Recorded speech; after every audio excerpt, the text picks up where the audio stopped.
ہزاروں کی تعداد میں ملک و بیرون ملک میں عالم دین و مفتیان اکرام دینے والی دینی تحریک دعوت اسلامی کے تحت چلنے والے کنز المدارس بورڈ پاکستان کے ملک بھر میں سالانہ امتحانات 2023 کا سلسلہ جاری ہے۔ کنز المدارس بورڈ پاکستان کے مڈل تا ایم اے کے سالانہ امتحانات کے دوسرے دن بھی طلباء و طالبات نے اگلے درجے میں جانے کے لیے امتحانی پرچے حل کیے۔ ناظمین امتحانات طلباء کرام کی رہنمائی اور نظم و ضبط کو بہتر بنانے کے لیے اپنے فرائض منصبی نبھاتے رہے۔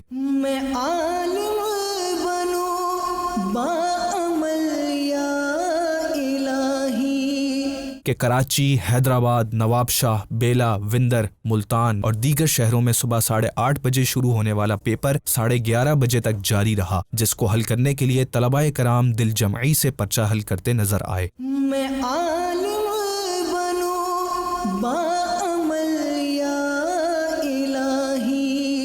پیپر کے اختتام پر طلباء کرام کا مدنی خبروں سے کہنا تھا کہ الحمدللہ دنیاوی تعلیم کے ساتھ ساتھ درس نظامی بھی کر رہا ہوں، دونوں کی پڑھائی کا وقت اچھے سے مینج کر لیتے ہیں، عالم دین بننے کے بعد دین کی خدمت کو اپنا شعار بنائیں گے۔ پروفیشنل ایجوکیشن کے ساتھ میں درس نظامی کی بھی پڑھائی کو جاری رکھا ہوا ہے میں نے، اور درس نظامی کی پڑھائی میں الحمدللہ فوکس کیا تو 93% بھی حاصل کر چکا ہوں میں جامعۃ المدینہ فیضان بخاری میں درس نظامی کا اسٹوڈنٹ ہوں۔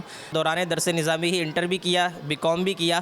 بی کام کرنے کے بعد ایس ایم آئی سندھ یونیورسٹی سے الحمدللہ ایجوکیشن میں ماسٹر ڈگری پروگرام میرا چل رہا ہے۔ واضح رہے کہ ملک بھر میں قائم 621 امتحانی مراکز میں 80,627 جبکہ تحفیظ القرآن کے امتحان میں 8,573 طلباء و طالبات حصہ لے رہے ہیں۔